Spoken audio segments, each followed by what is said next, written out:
So if you were following the news back in January 2026, you probably just saw the one, massive headline.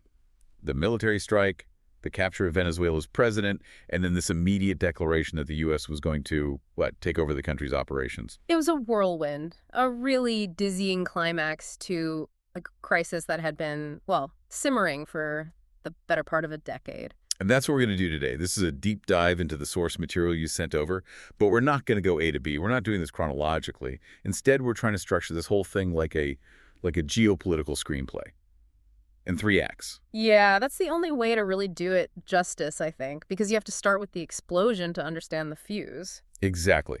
So we're starting with the shock, that dramatic capture, and then we're going to rewind, flash back through the years of economic pressure and the geopolitical games that made it all possible. The mission here is to give you the context, not just the headline. Right, because that military action, the visible part, was really just the consequence of these long, deliberate campaigns that were fought on other fronts. We're tracking, 3 stories at once here? Okay, what are they? You've got the fast, kinetic military strike itself. Then you have the slow, grinding, and frankly brutal human cost of the economic war. And underpinning it all is this high-stakes global rivalry playing out in the Caribbean. We have to jump through time to really get the full picture. Okay, so let's set the first scene then. The moment the fuse runs out. It's the morning of January 3rd, 2026. The operation's code name was Absolute Resolve. And our sources detail a raid that was over almost before anyone knew it had started. We're talking just half an hour, all of it under the cover of darkness. And the specifics in the sources, they really emphasize that shock factor. This was an incredibly coordinated operation aimed right at the regime's security infrastructure. And to maximize that shock, the U.S. military they disabled the power grid in parts of Caracas. They turned the lights off. They turn the lights off. Can you imagine the panic? I mean, half the capital goes dark, and the very next thing you hear is the sound of military aircraft overhead. And the targets were so precise. They hit Fort Piuna, which is the main military base, the Miranda Air Base, the big strategic port at La Guaira, and even communication antennas up on Cerro El Volcan. Right, and we have satellite imagery from the sources that confirms the damage. It shows, destroyed warehouses, vehicles just completely burned out, a security post at the port totally blown up. It was thorough. And then there was the centerpiece of the whole operation, the mission to get the leadership. Carried out by Delta Force. They went straight for the presidential residence and successfully captured both Nicolás Maduro and his wife, Celia Flores. This wasn't just a surgical strike, it was a decapitation attempt. And immediately after the capture, the legal justification just rolls out. Within hours, U.S. Attorney General Pam Bondi is on TV announcing that both Maduro and Flores have been indicted in New York. The Southern District of New York, yeah. And that location, the SDNY, is so significant. It's where some of the world's most high-profile transnational criminal cases are tried. So indicting him there, it immediately changes his status. He's no longer a disputed head of state. He's a criminal fugitive in the eyes of U.S. law. Precisely. But the political goal was even more blunt than the legal one. President Trump's statement was just incredibly direct. He said the U.S. would run Venezuela until a transition happened. And this is where the economic motive just becomes completely transparent. Right. He also explicitly said that U.S. companies would be very strongly involved in the Venezuelan oil industry. So there you have it. The sources make it really clear this wasn't just framed as law enforcement or, democracy promotion. It was positioned, at least in part, as asset control, a huge shift in how the U.S. projects power in the hemisphere. And the reaction in Caracas was, as you'd expect, instantaneous. Vice President Delcy Rodriguez, she assumes the presidency, citing an order from their Supreme Tribunal. And she calls it an illegal and illegitimate kidnapping, vowing that Venezuela would never be the colony of any nation. What about the rest of the world? Well, the international response was pretty hostile to the U.S. action. The UN Secretary General, Antonio Guterres, he called the strikes a dangerous precedent and immediately scheduled a Security Council meeting. And there were questions at home, too, right? Oh, absolutely. Critics immediately pointed out that the Trump administration didn't notify Congress in advance, which raises some pretty significant constitutional questions about who has the power to start a war.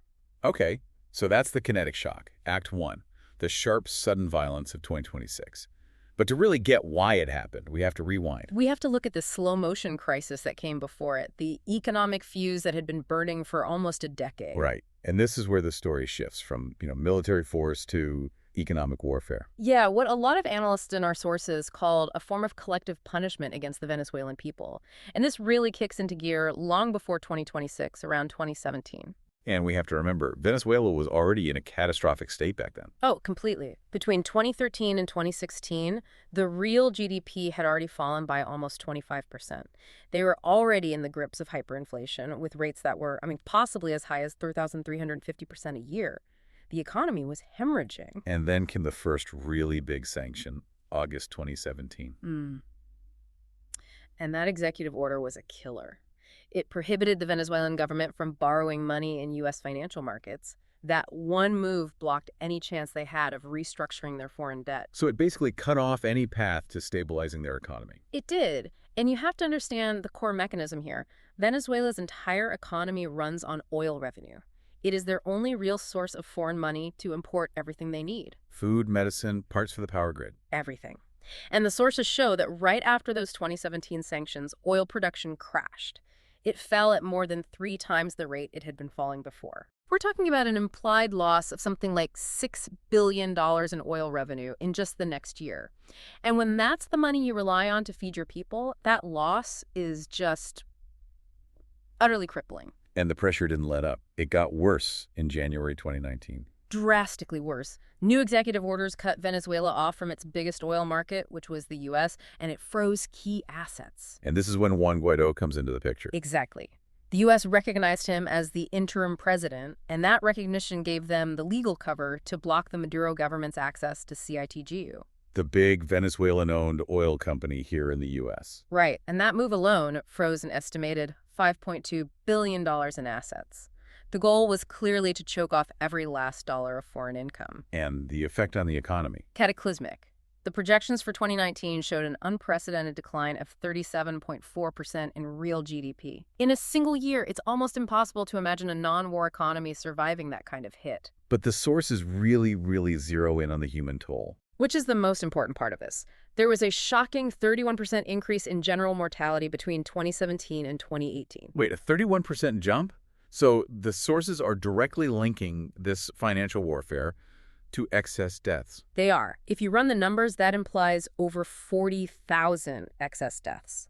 40,000 people who died because of the collapsing health and food infrastructure during this period of sanctions. That's not a background detail. That is the cost of the policy. It is. These are tens of thousands of people who couldn't get dialysis or cancer medicine or insulin because the money to import them was gone. And it led to huge infrastructure collapses, like the massive power outages in March 2019, because the government couldn't pay international suppliers like General Electric for spare parts. So the intent was to create a crisis, and the crisis arrived, but its victims were civilians. That's what the sources suggest. Okay, so that's the slow burn. Years of economic strangulation. Now let's move forward to Act 3, the fuse lit. This is 2025, the year that bridges that gap between the financial war and the final strike. Right. This is where we see the clear militarization of the pressure campaign. The U.S. deploys warships. They launch airstrikes on alleged drug vessels in the Caribbean. It was all under the banner of Operation Southern Spear. The justification being that they were fighting narco-terrorists. Although the sources do caution that the truth behind those allegations was, quote, more nuanced. Of course. And Venezuelan officials immediately call for the UN to investigate these strikes as crimes against humanity. Yeah. They're saying the real goal is regime change and resource control. And this brings us to the deeper, sort of unstated motive for the whole 2026 operation, countering great power rivals, specifically China. Okay, let's unpack that. Between 2007 and 2016, China had provided over $62 billion in these loans for oil deals to Venezuela. That money was an absolute lifeline. It cushioned Caracas against the U.S. sanctions, and it embedded Beijing's interests deep into their energy system. So from the U.S. perspective, China was propping up their adversary. And locking in energy resources for themselves.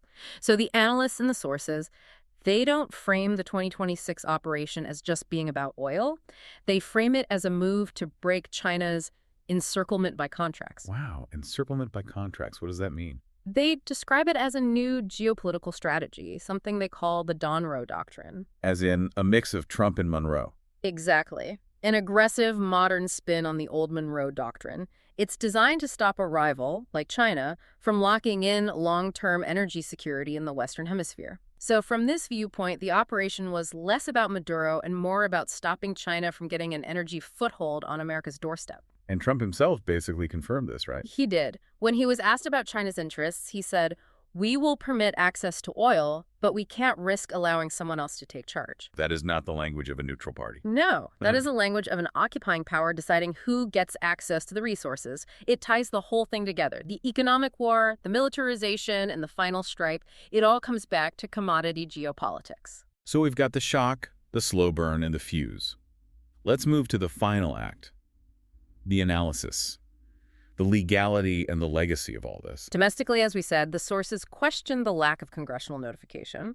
Internationally, the debate is much sharper. Critics cited clear violations of the UN Charter and the OAS Charter. The Organization of American States. Right. And its charter, specifically Articles 19 and 20, they prohibit using coercive economic or political measures to force the will of another state.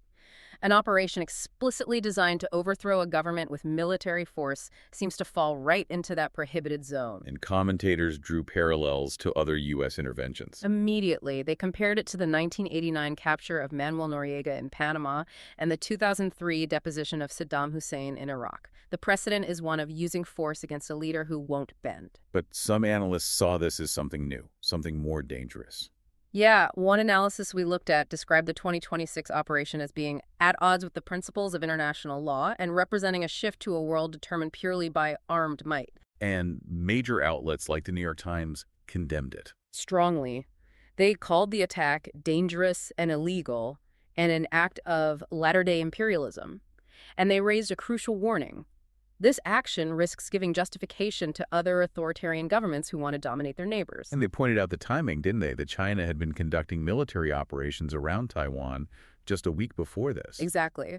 The fear is that if the U.S. can unilaterally use force to change a regime that poses no direct threat, who's to stop other great powers from doing the same thing in their own spheres of influence? So the layers are all there.